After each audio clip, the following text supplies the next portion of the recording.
Pour moi, le réveillon, c'est pas une fête où on se bourre la gueule, où on oublie tout,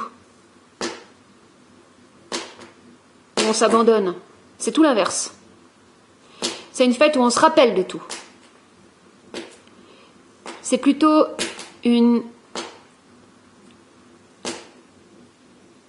cérémonie intérieure, un recueillement où on va aller sonder à l'intérieur de soi, dans notre cœur, tous les résidus de rancœur, d'espoir non réalisé, de non-dit, où on va aller sonder la culpabilité qu'on porte encore, les fardeaux inutiles qu'on porte encore.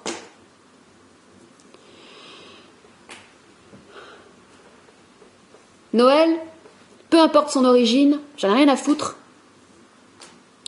C'est aujourd'hui une fête où l'on se retrouve en famille.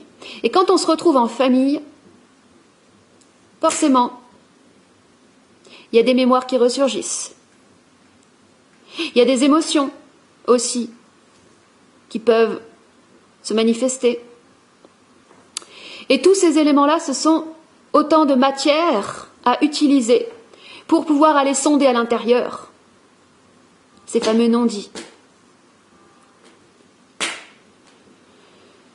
Dans l'ancien temps, les pasteurs allaient au chevet des mourants pour permettre aux mourants de se livrer. Pour permettre aux mourants de dire ce qu'ils n'avaient pas pu dire du temps de leur vivant. L'amour qu'ils n'avaient pas pu exprimer, les regrets qu'ils n'avaient pas pu exprimer, les rêves qu'ils n'avaient pas pu réaliser, les erreurs qu'ils croyaient avoir commises. Tous ces éléments laissés dans la subjectivité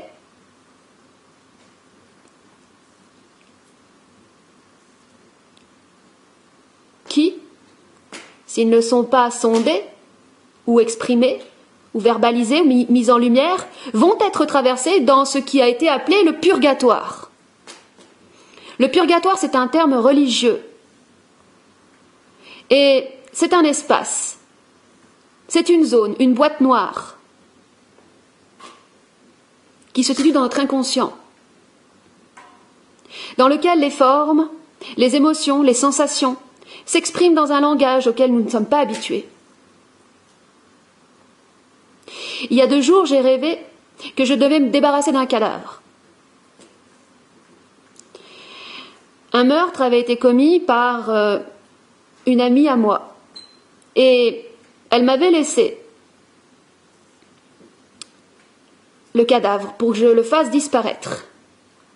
Et j'étais hantée par la peur qu'on découvre que c'est moi qui avais commis le crime. Alors, je me hâtais à tenter de trouver un moyen de faire disparaître ce corps. Et plus j'essayais de faire disparaître ce corps, plus l'oppression grandissait en moi et plus je me sentais comprimée au niveau de la poitrine. La compression était si forte que j'ai dû me réveiller. Et au réveil, j'ai eu une image.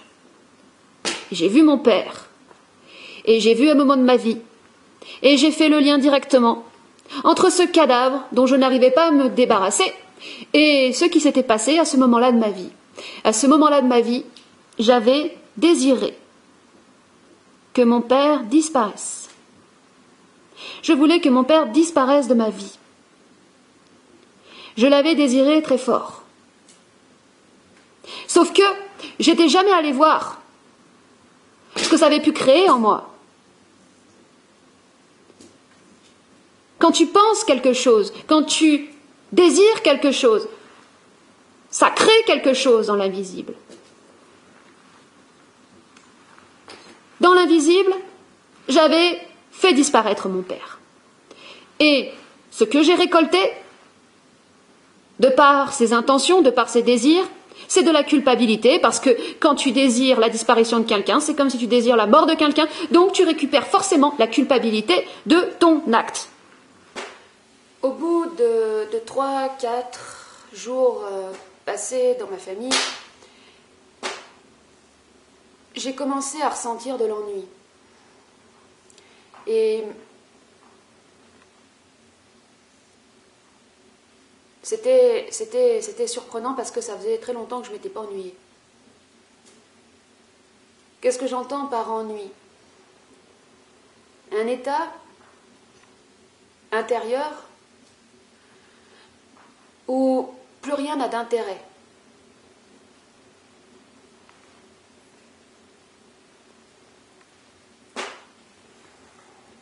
Cet état m'a rappelé la dépression que j'avais connue il y a plusieurs années, qui s'était étendue sur quelques années,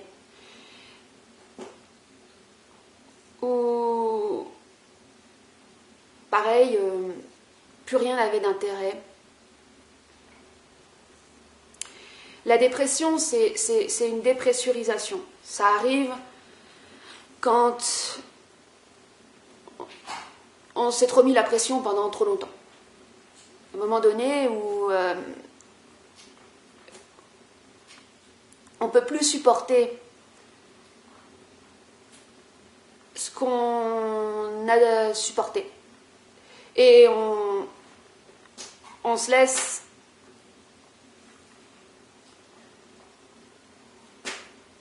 volontairement sombrer pour pouvoir se reposer de tout ce que... de toute cette dictature mentale qu'on s'était imposée. Mais le problème de la dépression ou de l'ennui, c'est quand on cherche justement à s'en sortir, quand on cherche à s'élever et qu'on lutte et qu'on fait des efforts. Comme si on essayait d'accrocher des ballons à un éléphant et qu'on essayait de le faire s'envoler. Ça ne marche pas. Et dans cette phase, il y a 3 jours où j'ai commencé à m'ennuyer, j'ai ressenti ce que ça pouvait être, par exemple, d'écouter des vidéos, de regarder des films pour combler un vide. C'est horrible, parce que tu regardes un film qui en soi peut être intéressant, mais tu te fais chier. Ça n'a pas de saveur. Ça n'a pas d'intérêt. Tu sens que tu es en train de te remplir et ça te dégoûte encore plus parce que tu t'auto-gaves. Alors, dans ce moment-là, j'ai préféré rien faire. J'ai préféré tout simplement, comme on dit, attendre que le temps passe. Et puis je suis partie et je suis rentrée chez moi et en arrivant chez moi, j'ai pu me retrouver. Et j'ai pu obtenir la réponse obtenir enfin la réponse, comprendre enfin d'où venait l'ennui, d'où venait cette sensation de vide, de vacuité, que j'avais pu connaître dans le passé et auquel je n'avais pas pu donner de réponse à l'époque. Cette sensation d'ennui, de vide, de vacuité, c'est une sensation qui émerge de l'intérieur. Et elle émerge de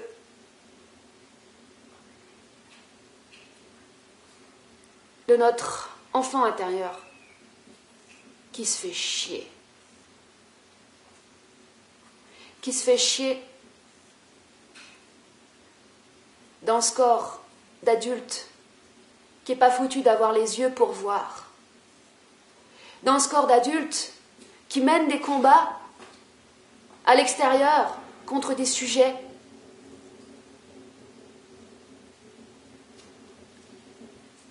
en apparence importants, mais qui en soi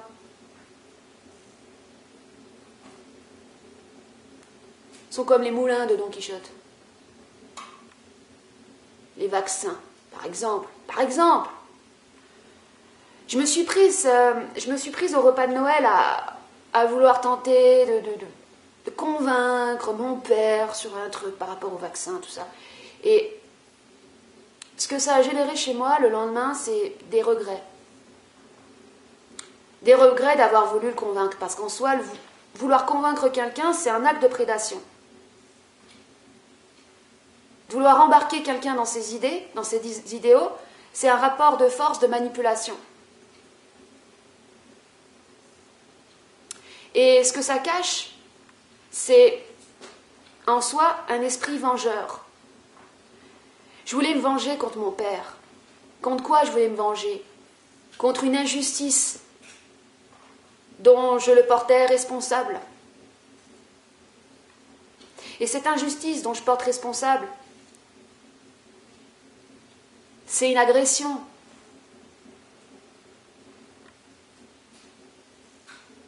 Mais croire que mon père est responsable de cette agression,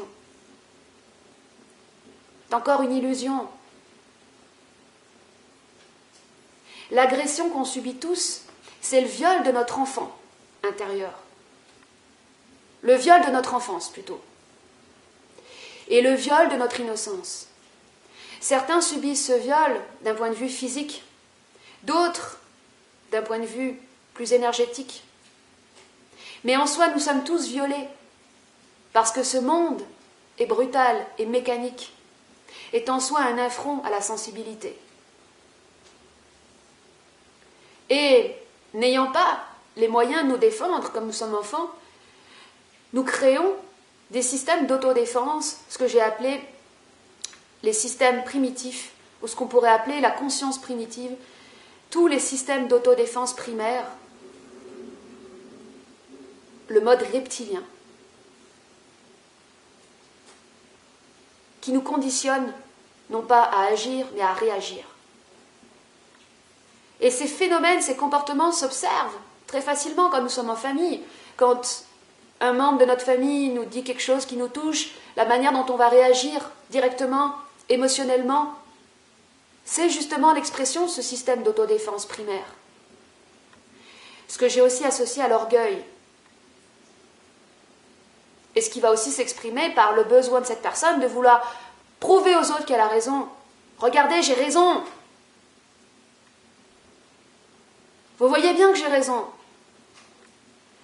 L'adhésion à la croyance d'avoir raison, de défendre ou d'avoir une vérité, c'est en soi, c'est ça la matrice. La matrice, ça n'existe pas. On en a fait des concepts, on en a fait des représentations. Le cinéma nous en a montré des représentations imagées. Quand cette fameuse photo, on voit Keanu Reeves qui porte un cadre, alors je ne sais pas si c'est un photomontage, on s'en fout, où il dit La Matrice n'était pas un film, c'était un documentaire. Bah non, ça reste un film, je suis désolée, c'est une représentation. Pour moi, la matrice, elle est intérieure, c'est notre adhésion au système binaire, à la polarité bien-mal. Et cette adhésion, elle est créée suite à nos différents chocs, à nos différents traumatismes. C'est la peur qui crée cette adhésion au mode binaire. C'est la peur qui maintient l'individu plus tard, dans sa vie d'adulte, à ce mode binaire, bien-mal. C'est la peur qui l'empêche de se déprogrammer. Nietzsche parlait de manichéisme. C'est un terme philosophique qui peut être utilisé car il permet d'avoir une compréhension plus, on va dire, universelle de la matrice. Parce que la matrice, c'est très ésotérique comme terme. C'est très science-fiction. Le manichéisme.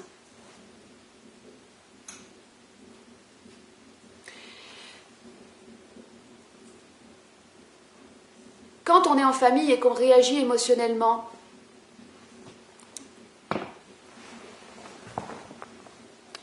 c'est notre système d'autodéfense, donc notre matrice intérieure, qui s'exprime en fait. C'est notre système d'autodéfense primaire qui s'exprime.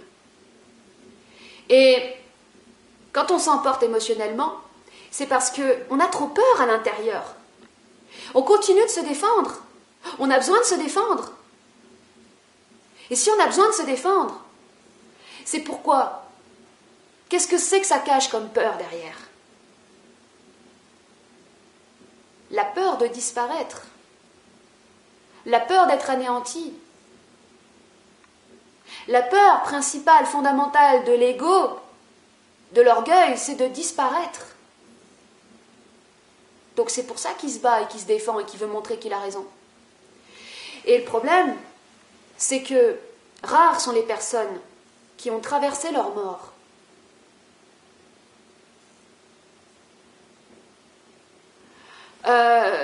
Vivre sa mort faisait partie des rituels initiatiques dans les traditions qu'on a dit primitives.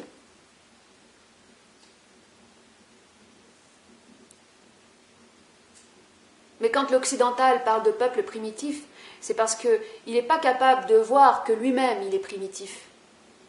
Jusqu'à quel point lui-même il est primitif.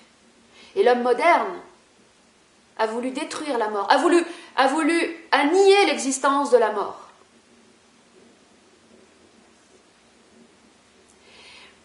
J'ai fait un rêve cette nuit et j'avais une phrase qui me revenait, c'est le rêve de l'immortalité est l'expression la plus avancée de la folie et de l'orgueil.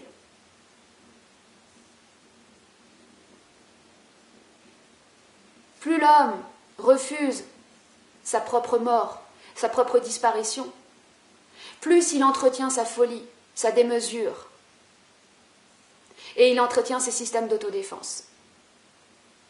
Et maintenant, je voudrais vous parler de l'ennui et des sensations qu'on peut ressentir parfois comme si on était mort. Cette sensation où plus rien n'a de goût, où plus rien n'a de saveur et où on a besoin de se remplir à l'extérieur et puis plus on se remplit, plus on est dégoûté. C'est l'enfant intérieur qui pleure.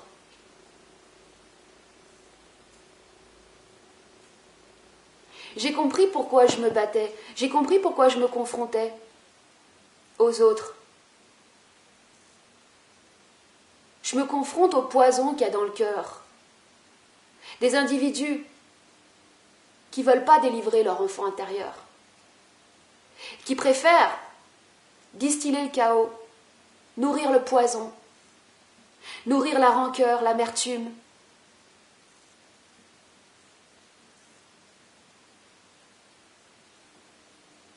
Et ne pas mener ce combat. Le combat, il faut le comprendre. Peu de personnes le comprennent. La plupart des individus mènent des combats dans ce monde.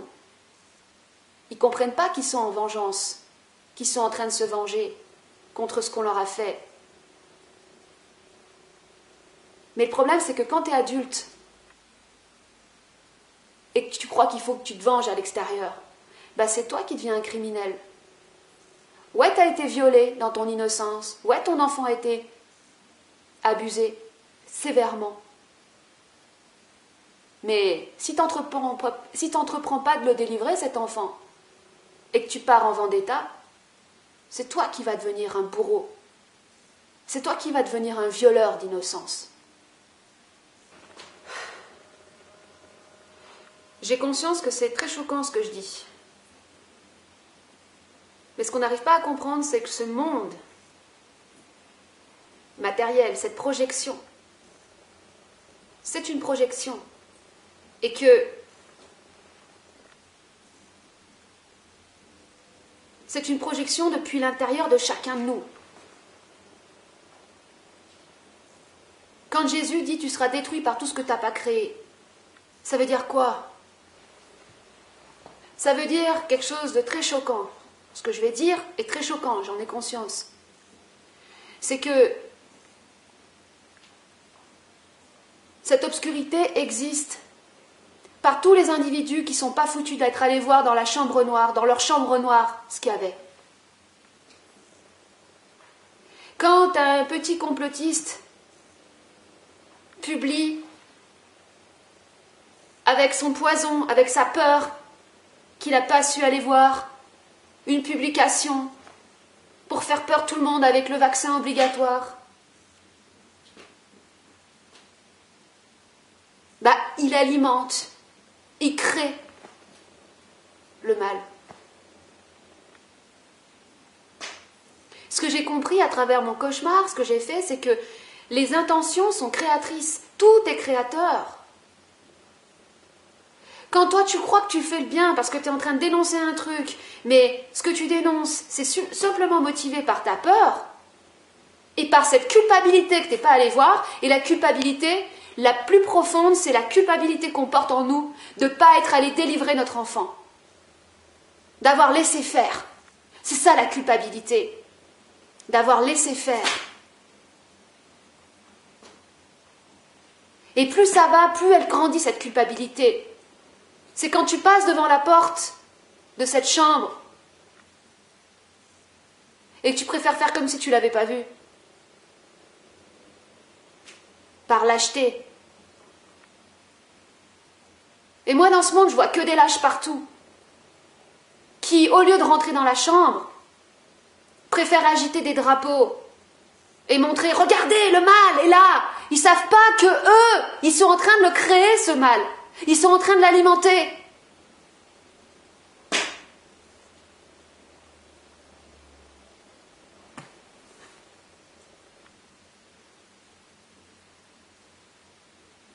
Ils ne comprennent pas qu'ils sont au service de ce qu'on pourrait appeler l'astral.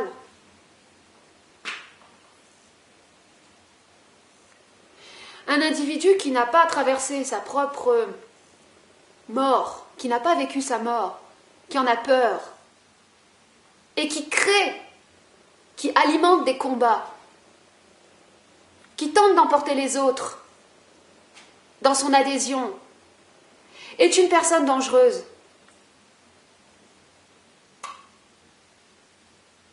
Le problème de notre monde moderne, c'est qu'on a ignoré la réalité occulte.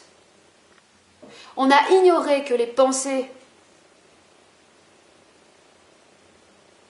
sont créatrices, que les intentions sont créatrices, que c'est ce qui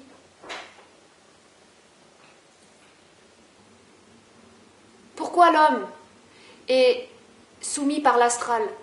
Parce qu'il ne veut pas aller voir son astral. Et son astral, c'est fait de cette matière, de culpabilité. C'est fait que de ça, en fait. Et cette culpabilité, on l'aura tant qu'on n'aura pas compris le but de ce combat intérieur, pour la libération de notre enfant. Toutes ces tensions qu'on ressent dans le corps,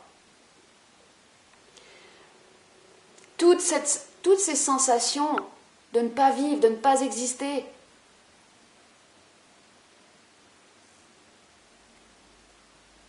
ça vient d'un cœur qui souffre à l'intérieur, qui souffre de ne pas être délivré, d'être étouffé par cette armure. L'armure, elle a été créée pour se défendre, pour faire face, pour se représenter, pour avoir des personnages de représentation dans ce monde, pour pouvoir survivre, tout simplement, survivre et ne pas être détruit.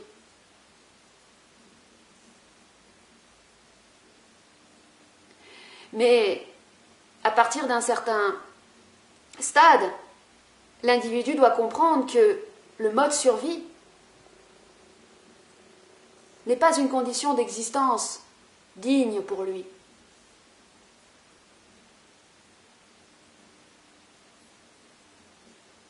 Et qu'il doit reconnaître le cœur et l'intelligence comme principe supérieur.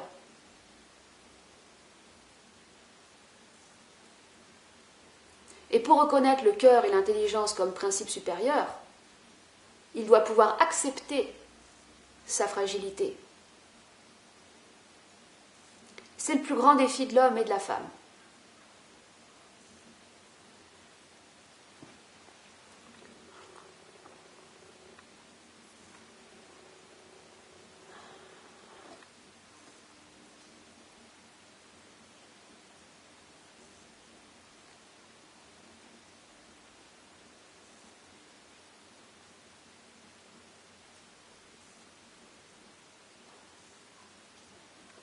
J'ai pu observer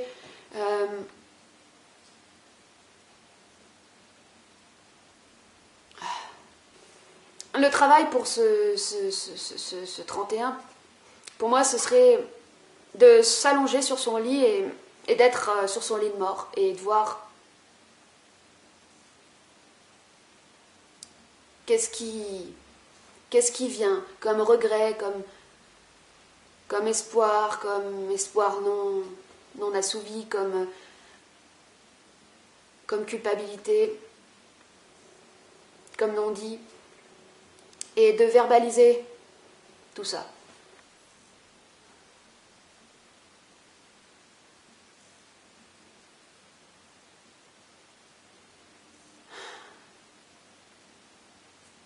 Quand on comprend que le complot, le réel complot, c'est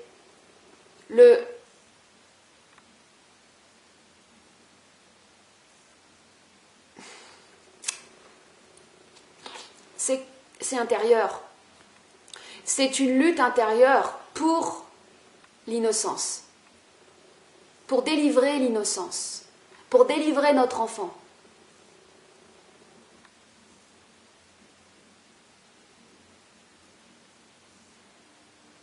On observe le monde extérieur et on observe les individus et on comprend l'ignorance, on comprend même la bêtise, on comprend les peurs, on comprend la folie comme des individus qui n'ont pas compris l'essentiel du combat. La technologie la plus puissante pour permettre de délivrer notre enfant intérieur, notre innocence, notre cœur, c'est le pardon.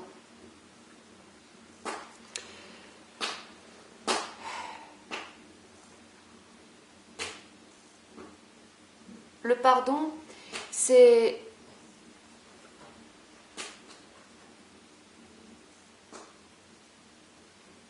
ce contre quoi on pose le plus de résistance. Le pardon, c'est associé à un acte de soumission, alors que c'est tout l'inverse. Le pardon, c'est la capacité d'un individu à reconnaître le cœur et l'intelligence comme principe supérieur à ce monde d'ignorance, de ténèbres, de brutalité. Pourquoi le pardon est difficile? Parce qu'il demande à un individu de donner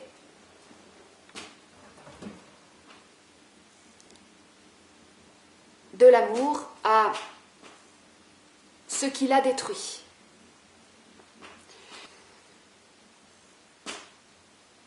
Demander pardon à celui ou celle qui nous a fait du mal est ce qu'il y a de plus difficile, car la penser à celui ou celle qui nous a fait du mal, c'est justement réactiver tous les systèmes d'autodéfense. Cette armure qui s'est justement construite en protection à l'agression. Mais le pardon est le seul moyen de pouvoir faire plier cette armure, car il faut bien comprendre que notre devoir en tant qu'adulte, en tant que guerrier, c'est justement de pouvoir dissoudre cette armure pour pouvoir faire de notre cœur purifier notre armure. En ce moment, je suis hyper sensible quand je vois sur les fils d'actualité des individus qui sont en guerre contre des sujets extérieurs, que ce soit les vaccins, que ce soit la dictature, que ce soit les trucs. Ça me met dans un...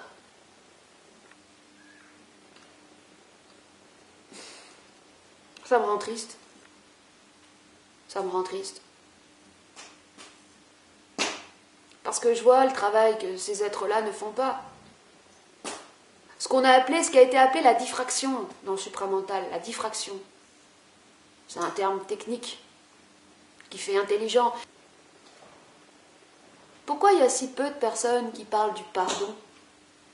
Pourquoi il y a tant de personnes qui viennent alimenter les passions dans tous les domaines? Il faut alimenter les passions, il faut alimenter les fascinations.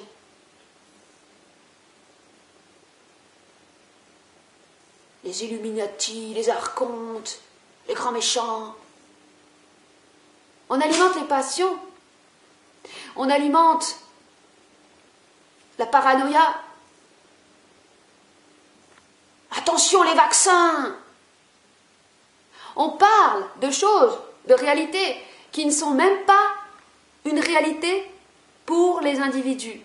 On se focalise sur des sujets qui ne sont même pas une réalité pour nous dans notre présent. Comme si, toujours la même chose, on était éternel. Qui te dit que demain tu ne vas pas crever? Tu auras été focalisé toutes ces journées sur les vaccins, demain tu vas crever comme un con, tu seras passé à côté de ta vie. Tu te seras bourriné la tronche avec des moulins effrayants et tu auras été le Don Quichotte pathétique avec ton épée que tu dirigeras contre des trucs que tu n'avais même pas compris que l'épée, il fallait la diriger contre soi, contre cette armure, pour remettre ce cœur à vif. Le seul bouclier, c'est le cœur.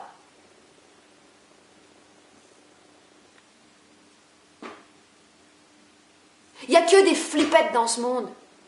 Il n'y a que des faux guerriers.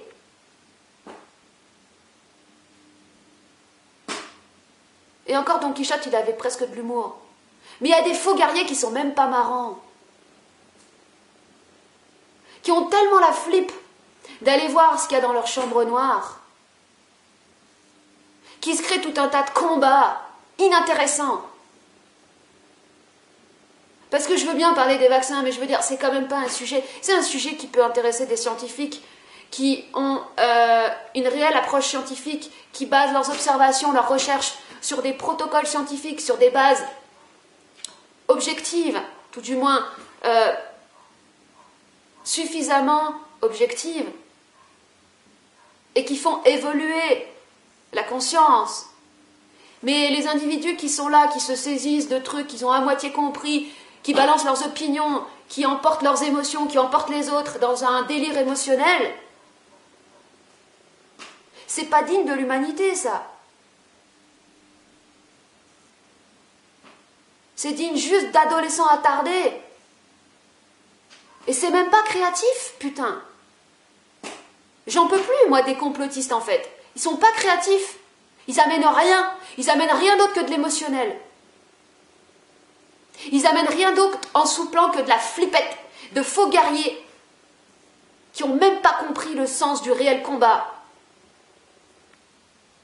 Le combat pour délivrer l'enfant à l'intérieur de soi. Tout ce qui se passe dans le monde, c'est un reflet de ce qui nous est projeté depuis notre intérieur qu'on doit aller voir.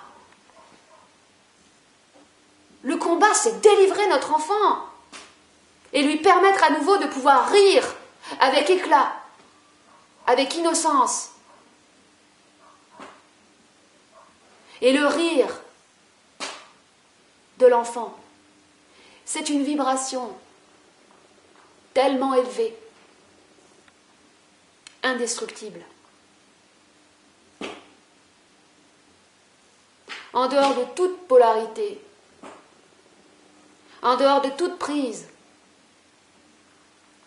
Mais les individus sont même plus capables de rire parce qu'ils sont fréquencés sur leur peur, sur leur polarité bien mal. Ils sont rigidifiés par leurs idéaux. Ils réagissent au lieu d'agir. Ils sont chiants. Ils ne se rendent pas compte qu'à l'intérieur, ils souffrent. Quand j'étais enfant, je me posais tout le temps la question de savoir mais pourquoi les adultes parlent de sujets aussi inintéressants? Pourquoi ils parlent de politique? Pourquoi ils se prennent au sérieux à parler de politique? On s'en fout. Ils ne le voient même pas eux-mêmes, qui s'en foutent et qui ne s'intéressent même pas à leur sujet réellement. Quand une personne s'intéresse réellement à un sujet, que ce soit la politique, que ce soit la science, eh bien, ce sujet met en vibration la personne. Ça devient expansif, ça devient créatif. Une personne passionnée par la politique ne va pas créer des systèmes d'adhésion à du bien, à du mal, à des idéaux. Elle va simplement transmettre à la personne qui l'écoute le goût pour la chose. Tout comme un bon dessinateur, quand vous voyez une exposition d'un bon dessinateur, vous sortez de l'exposition, vous avez envie de dessiner. Vous ne comprenez pas pourquoi, vous voulez dessiner. Quand vous voyez un guitariste qui joue de la guitare, je sais pas, par exemple Esta Stone, je prends l'exemple de Esta Stone, j'adore Esta Stone, ben vous avez envie de jouer de la guitare. Tout ce qui ne te donne pas envie de créer toi à ton tour, c'est juste de la prédation.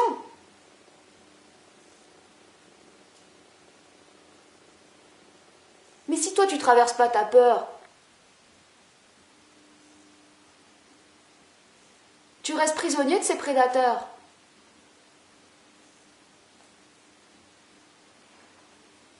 Le pardon,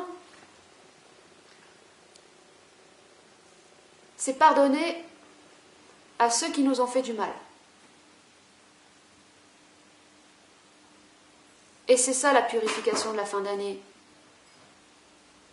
Ça veut dire ça la purification. Alors, ce que je fais, moi, c'est que j'écris des lettres. J'enregistre des audios. Pourquoi je parle d'écrire des lettres et de faire des audios? Parce que les personnes à qui s'adressent ces lettres ne sont pas forcément en mesure de les recevoir. Et en soi, on ne peut pas attendre qu'une personne soit prête à recevoir une demande de pardon ou un pardon pour le formuler. Nous ne sommes pas non plus dépendants, nous ne sommes pas dépendants de son accord et du pardon qu'elle peut ou ne peut pas nous donner. La demande de pardon doit d'abord se faire pour l'individu vis-à-vis de lui-même et doit être formulée sincèrement. La réalité, comme je disais, est d'abord intérieure. C'est une histoire de soi vis-à-vis de soi et de soi vis-à-vis de sa propre conscience. Toutes les dégradations que les individus s'infligent à eux-mêmes sont des relations de non-dit vis-à-vis de leur conscience. Et pourquoi j'insiste fortement sur le pardon? Parce que quand je dis que il s'agit d'une relation de soi vis-à-vis de soi, vis-à-vis de notre propre conscience, la demande de pardon, c'est ce qui établit le contact avec la conscience. À partir du moment où une personne demande pardon, elle prend contact avec elle-même, elle développe une conscience. Seules les personnes capables de reconnaître leurs erreurs et de demander pardon sont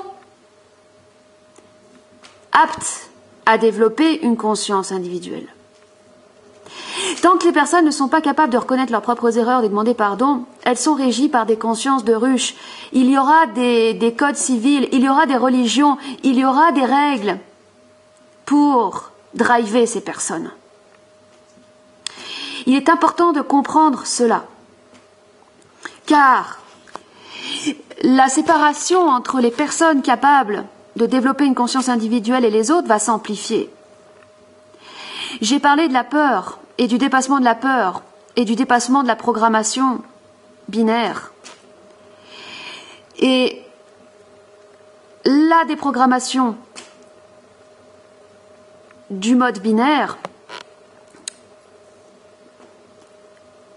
donc le développement de la conscience individuelle, commence à partir du moment où l'individu est capable de prendre des décisions et de reconnaître, je le dis, je le redis, l'amour et l'intelligence comme principe supérieur. À partir du moment où il montre par son pardon, par sa capacité à pardonner et à demander pardon, il informe, on va dire, son propre esprit, sa propre conscience, qu'il a reconnu l'amour et l'intelligence comme principe supérieur. Donc, il est lui-même potentiellement un élu. Un élu de quoi? Un élu de la conscience. C'est-à-dire un élu de la reconnaissance de soi. Beaucoup d'appelés peu d'élus, peu seront capables de se reconnaître eux-mêmes. C'est ça la conscience. C'est d'être capable de se reconnaître soi-même. et toute la souffrance qu'il y a dans ce monde. En soi, on pourrait dire l'archétype du démon, un ramassis de rancœur et de jalousie et d'ignorance et tout ce qu'on veut, c'est l'archétype de l'être qui n'a pas de conscience. La conscience est un individu autonome qui peut se reconnaître lui-même. Et il sait forcément ce qui est bien,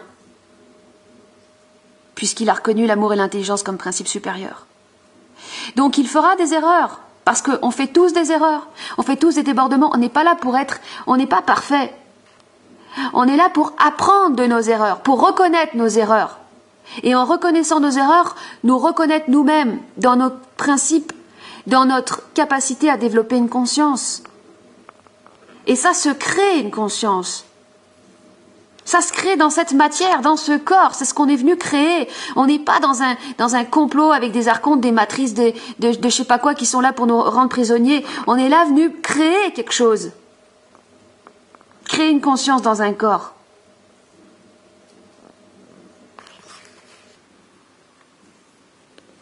Quand j'avais 25 ans, mes parents ont divorcé. Et j'avais soutenu ma mère dans son choix, parce que c'est elle qui avait voulu divorcer, et je l'avais soutenue par culpabilité pour réparer le fait que pendant mon adolescence, j'avais pas été très sympa avec elle.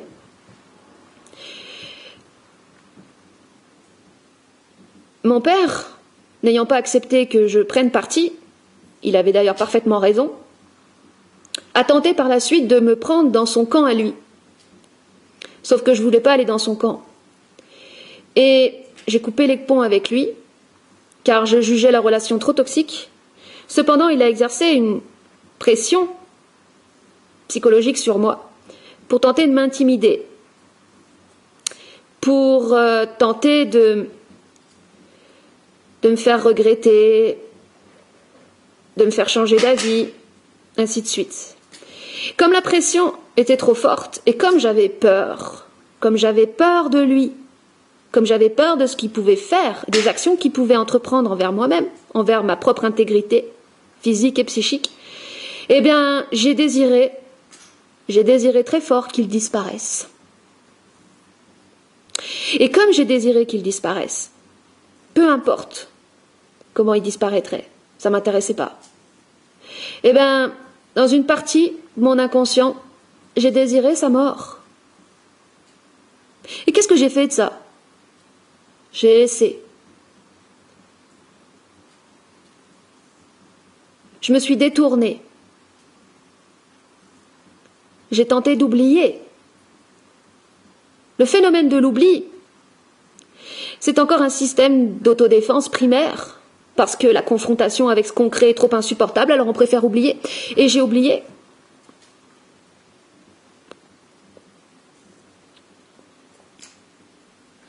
Et je comprenais pas pourquoi je faisais des rêves où il fallait que je me débarrasse d'un cadavre, je savais pas quoi faire du cadavre et j'avais tellement peur. J'avais peur d'une seule chose, c'est qu'on découvre que j'étais responsable de la mort de ce cadavre. Mais dans les rêves, j'étais jamais responsable de la mort. Parce que le cadavre dont je devais me débarrasser, c'est jamais moi qui l'avais tué. C'était toujours quelqu'un d'extérieur. Mais étrangement, c'était quelqu'un d'extérieur qui était une autre partie de moi. Dans le rêve que j'ai fait il y a 2-3 jours, c'était une amie d'enfance. C'était comme une sorte d'alter ego. C'était mon double, sans être mon double inavoué, mon double inconscient, celui que je voulais pas voir en face. Et je savais pas comment me débarrasser du cadavre et j'avais peur. Et je sentais l'oppression, je sentais cette poitrine qui se compressait de plus en plus. Et cette oppression, c'est justement ce que crée la culpabilité. Ce qu'une âme qui traverse le purgatoire, elle peut ressentir. Et quand tu le vis dans un rêve, tu ne trouves pas la solution, parce que c'est ton âme qui est perdue dans l'astral. Si tu as suffisamment de contact avec ton esprit ou avec ton intelligence, alors tu te réveilles, tu reprends contact avec toi-même, et tu comprends ce que tu as à comprendre. Et tu ne vas pas aller excuser les archontes ou le plan astral de t'avoir manipulé. C'est toi qui t'es manipulé par ton propre oubli. Et ce que j'ai vu, c'est justement ce cadavre. C'est la forme qui avait été créée par mes pensées et par mes intentions. Et quand tu vois ça en face, quand tu vois ce que tu as créé un cadavre, eh ben tu vas demander pardon. Parce que sur un certain plan, tu as tué quelqu'un. Le passé de l'humanité, tout comme le passé de l'homme à l'échelle individuelle, n'est pas glorieux. C'est une histoire de mort. C'est une histoire de trahison, d'humiliation, d'abandon, de rejet et de crime. On a tous tué et on a tous été tués.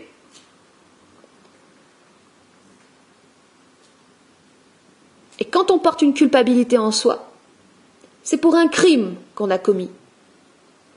Et il y a des crimes qui se commettent, pas forcément sur le plan matériel, qui se commettent au niveau invisible, par le simple fait d'avoir des pensées et des intentions destructrices envers une personne. On a été habitué par la force à agir. On a été habitué à parler. On a été habitué à faire dans la force, dans l'effort, dans la difficulté. Mais demander pardon, c'est tout l'inverse. C'est le chemin inverse, puisque c'est le chemin intérieur. Parce que c'est le cœur qui demande pardon. Et quand ton cœur il est recouvert sous une armure, comment tu fais pour avoir contact ?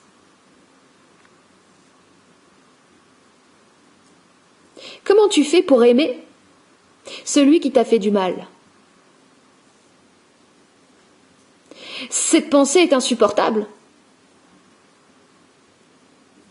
Pardonner à un criminel ? Est-ce possible ? Comment pardonner à un homme, à une femme qui a détruit notre vie ? Je ne parle pas que pour moi, je parle au sens universel parce que j'ai en tête une histoire que j'avais déjà racontée d'une grand-mère qui a pardonné au criminel qui avait tué sa petite fille. Lors de son procès, 1 heure avant que ce criminel se fasse exécuter aux États-Unis sur la chaise électrique, tous les membres, toutes les familles des victimes que ce criminel avait tuées, violées, ont pu balancer à la gueule du criminel toute leur haine, toute leur noirceur, sans faire broncher à un seul moment ce criminel, qui était resté totalement impassible. Et au moment où la grand-mère s'est adressée à lui, il a levé la tête, il l'a écoutée, et elle lui a dit : « Vous avez détruit ma vie, car vous avez tué ma petite fille. Mais aujourd'hui, j'ai décidé de vous pardonner, car j'ai décidé de vivre. » Et à ce moment-là, le criminel s'est effondré sur lui-même en pleurs.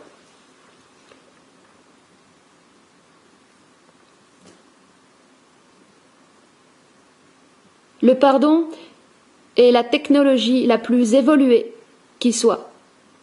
Le pardon, c'est la technologie du cœur alliée à l'intelligence.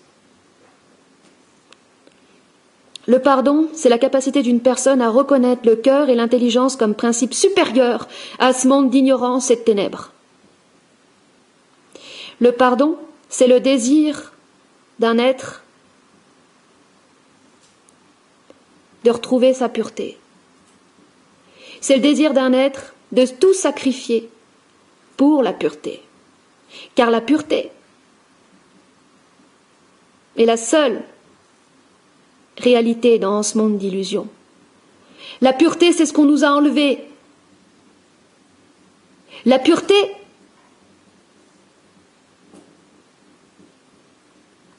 c'est ce qui a été fait, c'est le complot. Le viol de la pureté, c'est le complot de ce monde. C'est le complot. C'est ça l'origine du complot. c'est la destruction de la pureté, c'est le viol de l'innocence, c'est le viol de notre enfance. Et le défi, c'est quoi? C'est de se battre pour notre enfant, pour notre innocence.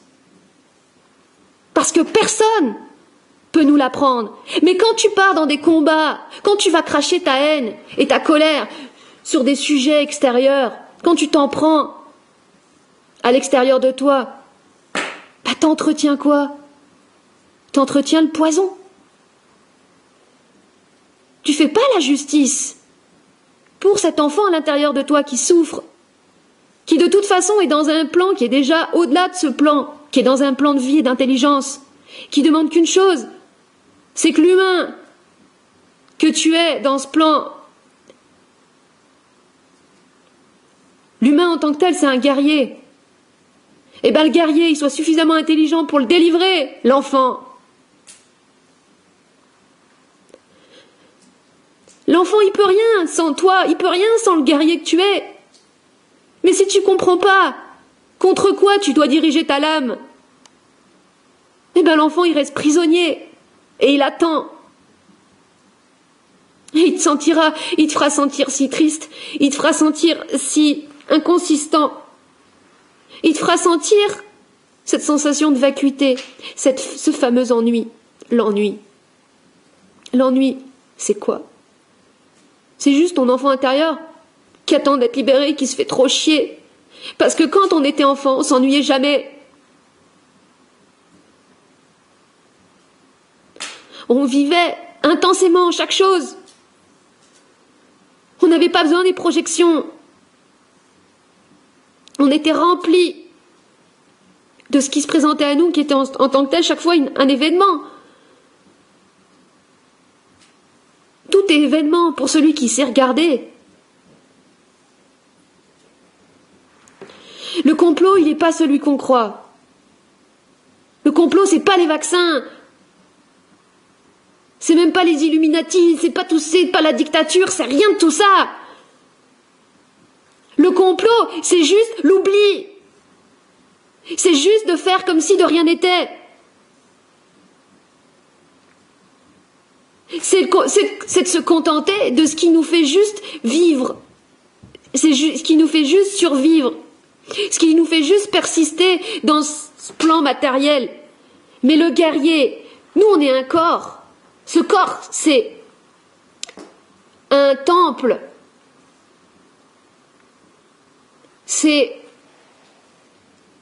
Symboliquement, ça représente l'action. Mais l'action, c'est pas aller faire des manifestations, c'est pas aller faire des manifestes, c'est pas aller dénoncer ceci, cela, et perdre toute son énergie. L'action, ce qu'on a appelé les guerriers de lumière, ça c'est une belle saloperie, une belle connerie. Ça c'est un beau complot pour nourrir l'orgueil des enfants qui ont été abusés et qui veulent pas aller le voir en face.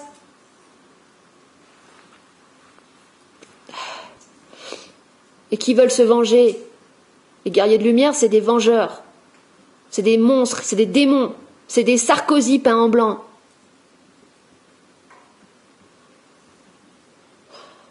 L'être qu'on est, l'être incarné dans ce corps de chair qui est un temple, est un guerrier qui porte l'épée,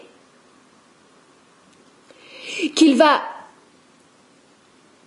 diriger contre sa propre armure pour pouvoir délivrer son cœur et faire de son cœur son temple et son armure.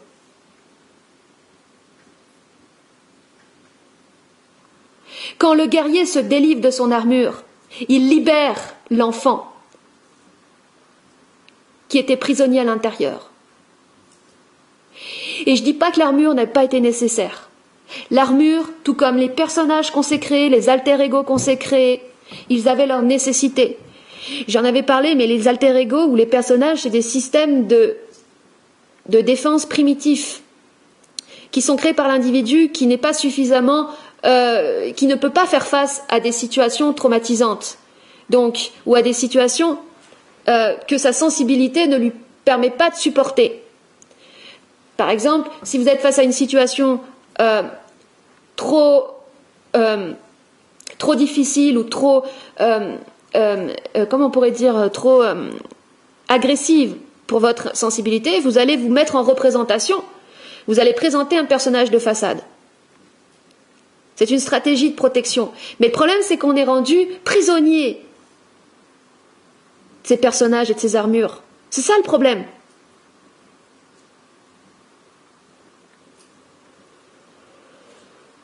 Le pardon, c'est la clé qui permet de remettre le cœur à vif. Tout comme les pleurs sont une technologie puissante, vibratoire, qui nous vient de nos origines, parce que les pleurs, c'est de l'eau salée, c'est la mer, c'est les origines, symboliquement. Et quand un enfant, il pleure, il rend directement en partage vibratoire avec ses parents, avec son entourage.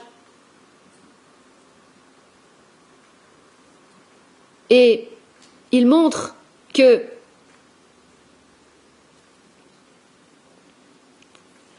un homme qui pleure, une femme qui pleure, n'a pas besoin d'armure.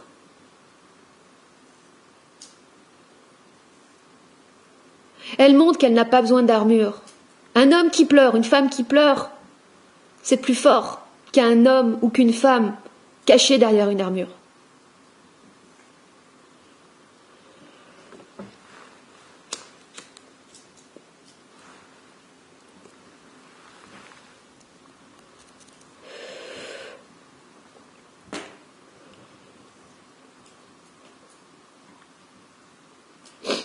La culpabilité des pardons que nous n'avons pas demandés, car un pardon, ça se demande, ou ça se donne.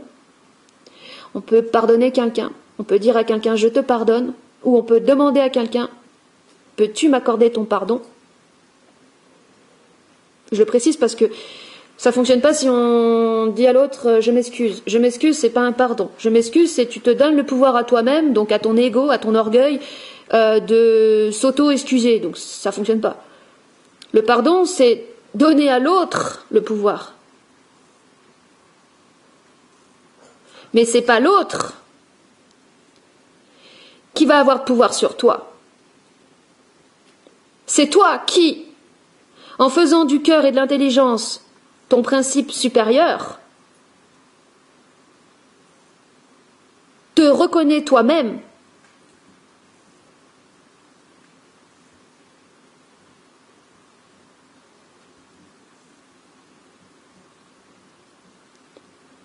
et t'accorde à toi-même le pardon, même si l'autre ne veut pas te le donner.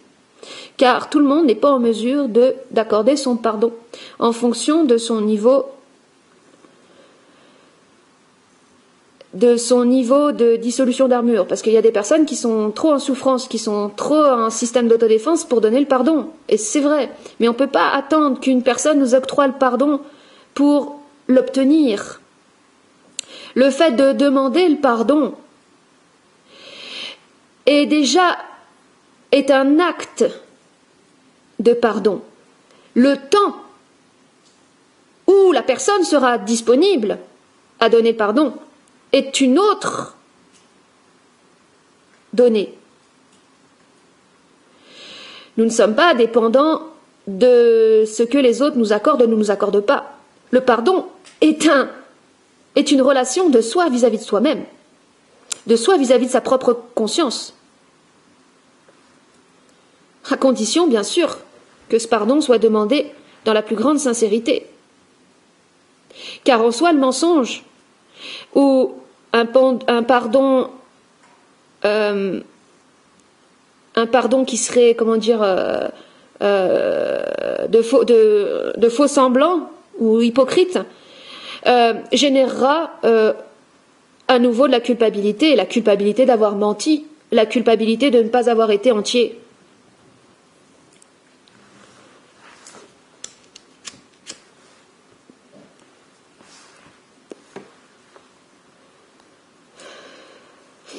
Nous avons été dépendants de l'autorité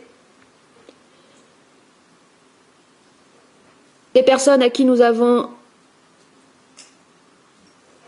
donné notre pouvoir, de nous accorder ou de ne pas nous accorder le pardon. Mais le pardon, c'est d'abord une relation intime de soi vis-à-vis de soi-même et de soi vis-à-vis de notre propre conscience. Le purgatoire, c'est un espace intérieur. C'est notre propre inconscient. Ça n'existe pas en tant que forme extérieure. Ça n'est fait uniquement, ça n'est fait que de la matière qu'on a, j'allais dire nourrie, mais en fait qu'on n'a pas nourrie plutôt. Comme disait Jésus, tu seras détruit par tout ce que tu n'as pas créé. On pourrait dire tu seras détruit par tout ce que tu as laissé. Tu seras détruit par cette chambre noire dans laquelle tu auras préféré ne pas entrer.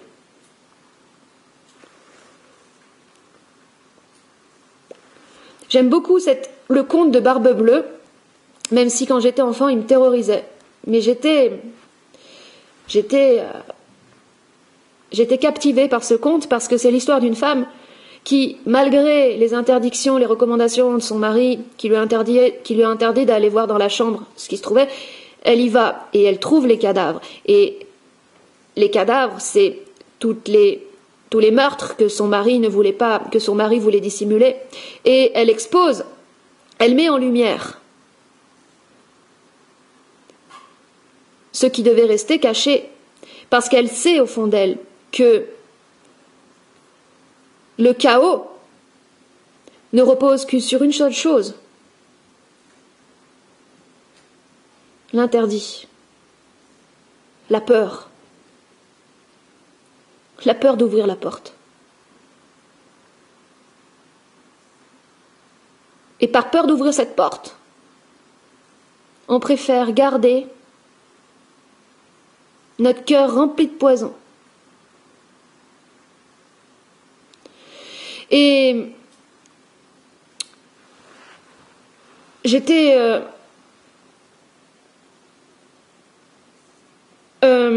me suis posé la question de savoir ce que c'était que l'ennui, parce que j'ai ressenti de l'ennui les 2-3 derniers jours, parce que j'étais en famille, j'étais pas chez moi, et puis à force de rester en famille, en groupe, à un moment donné j'ai ressenti de l'ennui, et ça faisait longtemps que je m'étais pas sentie aussi inconsistante et aussi désintéressée de tout, et c'est pas un état normal en tant que tel d'être à ce point désintéressé de tout, et puis d'être comme une sorte d'ectoplasme inconsistant qui fait aller, comme on dit. Je fais aller, moi je fais aller. Et j'ai réalisé que cette sensation, qui n'est qu'une sensation par ailleurs, totalement subjective, c'était justement l'expression de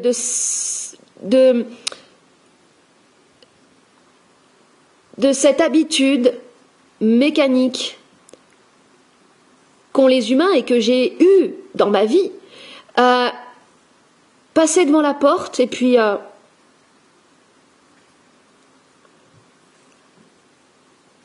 me dire bon, je l'ouvrirai la semaine prochaine.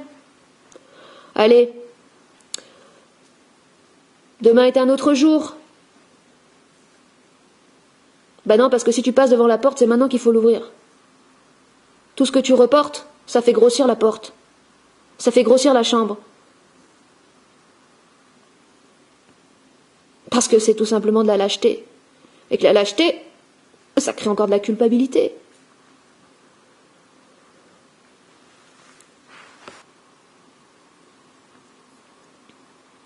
Quand vous vivez votre vie intensément, et intensément ça veut dire que vous vous confrontez régulièrement à vous-même, que vous ouvrez régulièrement cette chambre noire, vous n'avez même plus envie de regarder des films, vous n'avez même plus envie de lire ou d'écouter les autres, parce que vous avez déjà un tel travail à faire en vous, et parce que tout ce que vous allez voir à l'extérieur, vous allez vous rendre compte que l'âme humaine,